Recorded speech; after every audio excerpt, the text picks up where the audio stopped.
24 જુલાઈ 2025ની રાત્રે લગભગ 1 વાગ્યે ગોંડલના રીબડામાં આવેલા અનિરુદ્ધસિંહ જાડેજાના પેટ્રોલ પંપ ઉપર ફાયરિંગ કેસમાં સ્ટેટ મોનિટરિંગ સેલે હાર્દિકસિંહ જાડેજાની 11 ઓગસ્ટે કેરળથી ધરપકડ કરી હતી।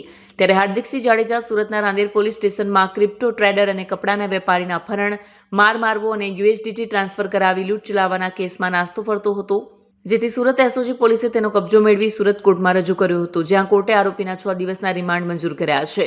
આ ગંભીર ગુનામાં અગાઉ 13 આરોપીઓની ધરપકડ થઈ ચૂકી છે। ઘટનાની વિગત મુજબ ગત 27 નવેમ્બર 24ના રોજ અડાજણ પાટિયા વિસ્તારના રહેવાસી અને ક્રિપ્ટો ટ્રેડર મુસ્તકીમ અફઝલ મોહમ્મદ ઝુનઝુનિયાને તેના પરિચિત વસીમ સોલંકીએ યુએસડીટી ટ્રેડિંગના બહાને રાંદેર ખાતે ઝૈનબ હોસ્પિટલ પાસે બોલાવ્યો હતો। મુસ્તકીમ ત્યાં પહોંચતા જ 1 લાખ કરોડની બ્રેઝા કારમાં બેઠેલા 4 અજાણ્યા શખ્સોએ તેને છરી બતાવી બળજબરીપૂર્વક ગાડીમાં બેસાડી દીધો હતો।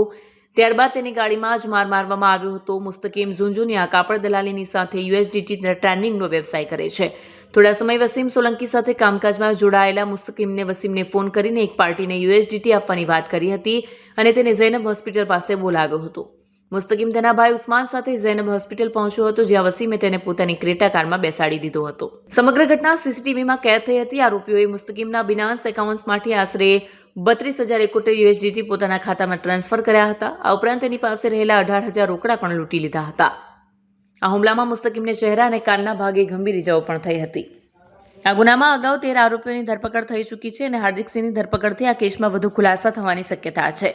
આરોપી પેરોલ જમ્પ કર્યા પછી કઈ જગ્યાએ રોકાયો હતો તેમજ તેને કોના દ્વારા મદદ કરવામાં આવી હતી તે સહિતની દિશામાં હાથ ધરાઈ છે।